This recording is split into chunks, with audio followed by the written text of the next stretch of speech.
So technically we're already in the year 2000, but the year 2000 was a big time for SNK, because you have to consider that at this point the Neo-Geo had been out for... Oh, I should have like some music in the background, shouldn't I? I forgot to do that. Let's Oop,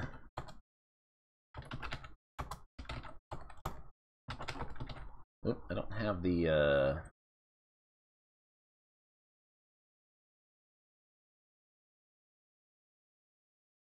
just listen to some Magician Lord music. The stage 1 music comes up often enough. Let's just let's do this. Yeah, that's good. And OBS is... Am I getting Comcasted already? Oh, come on. I barely started the stream. Okay, I think we're good. Yeah, so the Neo-Geo's been out for like 10 years at this point. Sprite Mix, thank you for the 36 months. And so at this point, the Neo-Geo is kind of getting a little long in the tooth. But you also have to consider that when SNK launched the Neo-Geo back in 1990, like they were all in on the Neo-Geo. Like all their focus was on the Neo-Geo. All development, they were pushing the Neo-Geo super hard.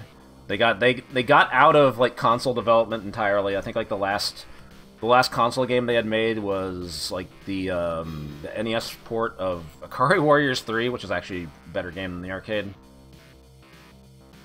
Of course, like later ports would get handled by companies like Takara of Neo-Geo stuff, but SNK, they went all in on the Neo-Geo, but they didn't know how to market it, because you have an MVS division, but you're also, and that's like the main focus, but they were also trying to market the home system as like a luxury console with games costing like $200 a pop, and that was never going to hit the mainstream, no matter how much you market it, no matter if you have kids playing Magician Lord and Ghost Pilots on Nick Arcade. Like, people aren't going to be able to afford $200 cartridges. But the Neo-Geo kind of saw its success in the arcade thanks to fighting games. If you want to see Neo Turf Masters, the VOD's on YouTube. We're past that. What was I gonna say? Yeah, fighting games were pretty much what kept the MVS alive for like pretty much the entire time. But you also have to consider that they got out of making console stuff for a little while, and then like around like 96 or so, like they started like actually like releasing things like KOF 95 and stuff like that on the Saturn and the PlayStation. So they actually started getting back into like home console releases. But there was also, we've talked a lot about the where'd the image go? About the Neo Geo CD, and how that was like supposed to be like a more affordable version of the Neo Geo. Instead of paying $200 a cartridge, you could pay like $50 for a CD and get the same experience at home. But the problem was the Neo Geo was so focused on fighting games, loading between rounds of KOF, that was not the optimal way to play these games. But they still supported it for a while. Hey, the opponent, thank you for the raid. And by like 97 or 98, like they kind of stopped support. The only things they were releasing at that point were like a few fighting games. KOF 99 being like the final nail in the coffin. Like the Neo CD never really like released its, or never met its full potential. I think like they produced some original games for it, like Crosswords 2 and Zintrick. Ironclad, Shotetsu Brinkier, which was supposed to be an MVS game, moved to CD, stuff like that. And of course, Samurai Shodown RPG, which we didn't really cover because there's no translation patch for that yet. There may be at some point in the future, but But yeah, the Neo CD, like, okay, so by like the mid '90s, like the like SNK was, you know, they were trying to branch out into other things.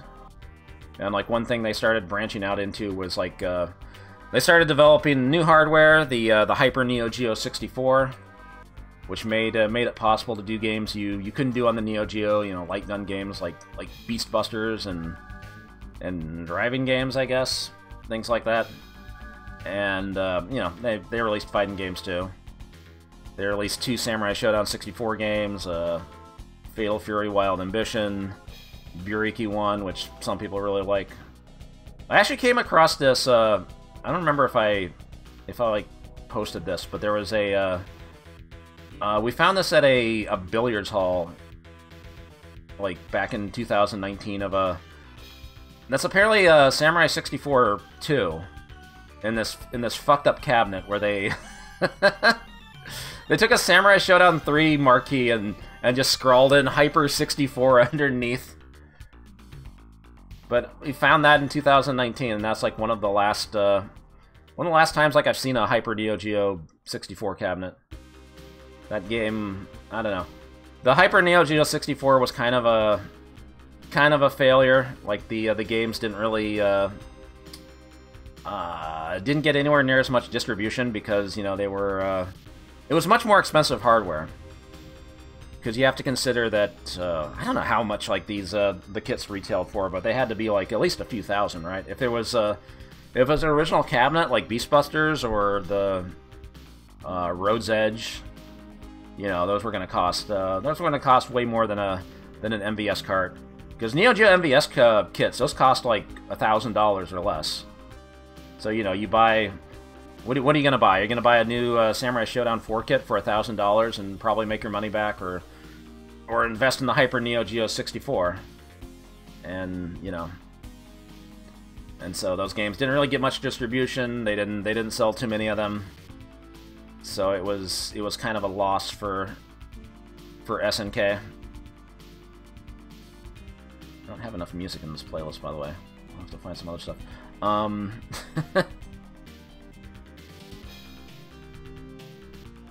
Yeah, it was, you know, that was a big loss for SNK. They were also doing, like, thanks for the reminder on this. They were also doing, you know, they had a few Neo Geo Land arcades as immortalized in the KOF 95 background. But they also opened, like, lavish theme parks called Neo-Geo World. There were, like, 2 locations in Japan that had, like, you know, one location had a Ferris wheel, they had bowling, they had, like, all this other stuff. One of them even had the, Thank you for reminding me of the Band of Fighters video. I need to put that up. Yeah, a lot of indoor dark rides, but like, even those by,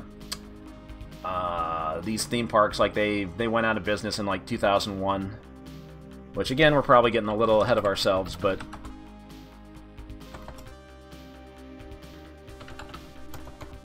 Where did I... Hold on. Where did I put this? Oh.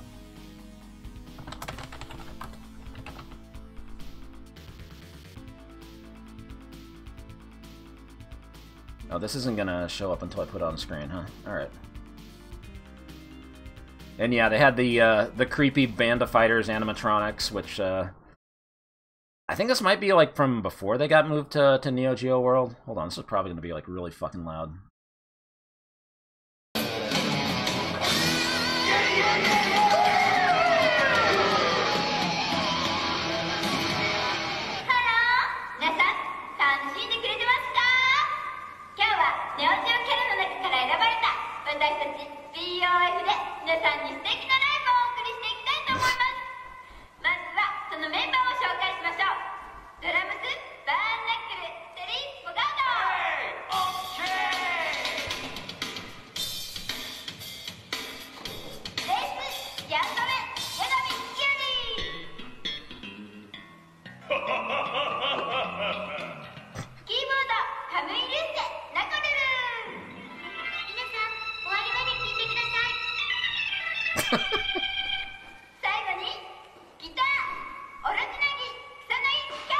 His eyes.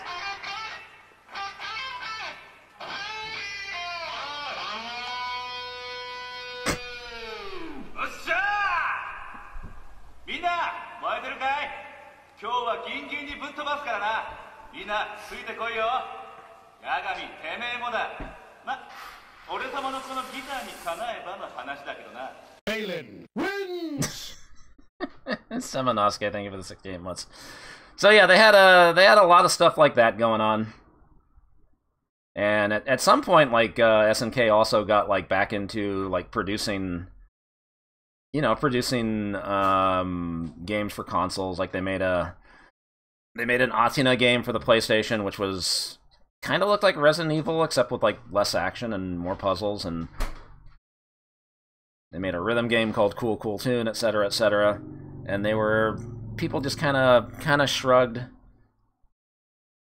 But one of the bigger things that I think like kind of might have played some part in what happened to SNK was they got really heavy into wanting to put out a handheld console, and so they released the Neo-Geo Pocket. But the original Neo-Geo Pocket was it was a black and white system, a monochrome system, and came out on October 28th, 1998. You know what came out on October 21st, 1998, 1 week earlier? The Game Boy Color. So it was already again, this is the original Pocket, not the Pocket Color, the original Pocket. So they got showed up by Nintendo like almost immediately. And so they that forced them to just scramble to put out a color version, and they put out the color version like 5 months later, March 1999, and then like they specifically like went after Nintendo with their advertising, and you know they like the original Neo Geo Pocket only had like I think like 10 games released for it. And then the original console was not compatible with all the games that were released for the color. Some were, but not all of them. But I have to imagine it pissed off like a lot of people that that bought the original Pocket at launch, and then you know the color version came out 5 months later. You know, it got a very muted release like outside Japan. Like it showed up in like some stores in the United States, but not for very long, because yeah, other things were happening. Also, like there was one big thing about the Neo Geo Pocket. It was the first console to have an SNK versus Capcom game, 2 SNK versus Capcom games, because like in 1999 they announced like SNK versus Capcom, like Capcom versus SNK, like they were both going to be doing like their own games, like bringing the two companies together, and that was a big fucking deal at the time. Like holy shit, Ryu can fight Kyo and all that shit. But of course, like the first games that came out were like specifically on the Neo Geo Pocket Color, and the first game they released was Card Fighters Clash, which was not what people wanted to play, but Card Fighters Clash was a cool game. And then later they released Match of the Millennium in early 2000, which was, you know, kind of a squished down fighting game, but you know, it was cute. But the actual Capcom versus SNK, which came out on Naomi Hardware, that was like later in 2000. Like Capcom got like first rights for the arcade distribution of that, but SNK was supposed to have the rights to release their own fighting game on the MVS, but it didn't come out in 2000 or 2001 or 2002.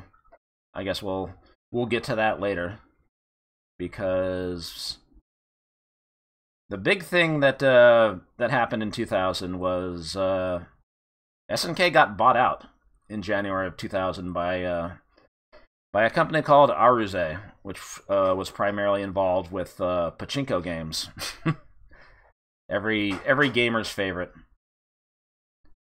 So they kind of they straight out bought out SNK because SNK was, I guess, looking for funding. They were bleeding money from all these ventures, from these failed amusement parks, from the Neo-Geo Pocket Color not meeting expectations, their other games not doing so well. Like, the MVS was still, like, going strong and turning a profit, but